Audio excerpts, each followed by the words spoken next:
Special Atomic Demolition Munition (SADM) was a covert nuclear weapons program developed by the United States Navy in the mid to late 1960s. It utilized the W54 nuclear warhead, which was transported in an H-912 container and deployed by Special Operations Forces. A two-man team was responsible for placing the device at its designated target, setting the timer, and then making a swift escape. Their extraction was carried out by either a submarine or a high-speed watercraft, providing a quick and discreet departure. The W54, also known as the Mark 54 or B-54, was a tactical nuclear warhead developed in the late 1950s.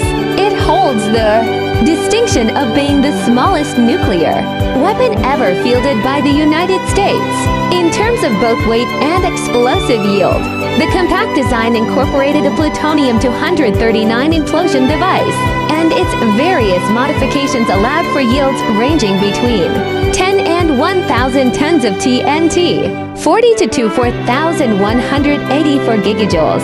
This warhead had two primary applications. One variant was integrated into the AIM-26 Falcon air-to-air missile and the Davy Crockett recoilless gun, while the other was specifically designed for use in the Special Atomic Demolition Munition (SADM) system. Each version came with multiple modifications, designed for different military scenarios, focusing on the man-portable version. Development began in June 1960, leading to the production of an interim model known as the Mark 54 Mod 0, later designated B5420. In April 1963, a refined version, the B54 Mod 1, entered production in August 1964. The weapon measured 12 inches 305 millimeters in diameter, 18 inches 457 millimeters in length, and weighed 58.5 pounds 26.5 kilograms. It was equipped with a warhead, a fusing and firing system featuring a mechanical timer, a ferroelectric firing set, and a sealed housing. The body was constructed using aluminum forgings and molded fiberglass, with foam rubber insulation placed between the warhead and its casing to facilitate nighttime operations. Tritium phosphor paint was used to illuminate the dials. Moreover, a specialized housing was provided for underwater deployment, complete with external controls. Production of the B-54 Mod 2 commenced in June 1965. While it retained the same dimensions as its predecessors, it featured design improvements and weighed slightly more at 70 pounds 32 kilograms. Atomic Demolition Munition (ADM) employment manuals outline the defensive use of these weapons for combat engineering operations. The documents specify potential targets, including bridges, dams, canals, tunnels, airfields, railroad marshalling yards, ports, industrial plants, and power facilities. To ensure appropriate deployment, extensive tables were provided to help determine the correct yield for each target. These calculations took into account factors such as depth of burial, fallout effects, and minimum safe separation distances between personnel and adjacent detonations. On December 27, 2018, the Green Bay Press-Gazette published an interview with Mark Bentley, a veteran who trained in the Special Atomic Demolition Munition (SADM) program. He and other trainees were responsible for manually placing and detonating these devices.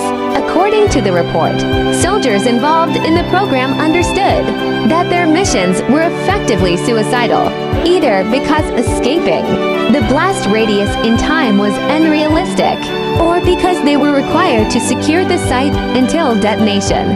However, ADM employment manuals describe a planned retreat procedure for the firing party and their guards.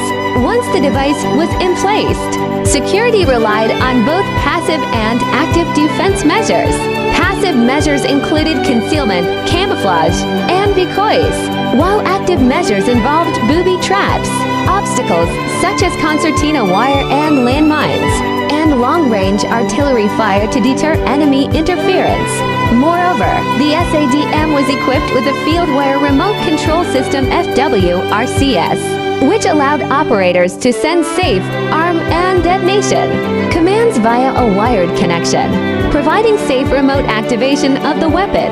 W54 warhead. When deployed in the Davy Crockett role, the weapon featured two distinct fusing systems, a radar-based fuse designed for a 40-foot 12-meter airburst and a capacitance-based fuse for a 2-foot 0.61-meter airburst. These settings allowed for high and low airburst detonation modes, optimizing the weapon's effectiveness in different battlefield conditions. The device contained 26 pounds, 12 kilograms of high explosives. There are conflicting reports regarding the explosive yield of different modifications of the W54 warhead. Some sources estimate that the Motto version had a yield of 250 tons of TNT, 1,000 gigajoules, while the Mod 2 was rated between 10 and 20 tons of TNT, 40 to 284 gigajoules.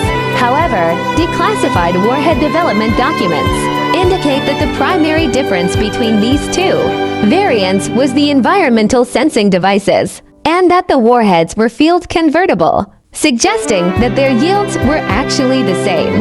Official records specify a yield of 20 tons of TNT, 84 gigajoules, when the warhead was used in the XM388 round for the Davy Crockett system, the M28 and M29. Davy Crockett weapon systems were tactical nuclear recoilless, smoothbore guns developed to fire the M388 nuclear projectile, which was equipped with the W54 warhead.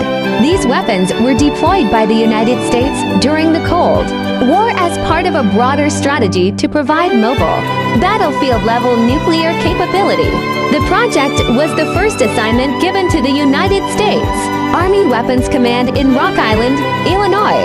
Photo credit, our HP Flickr Wikimedia Commons. Please subscribe this channel.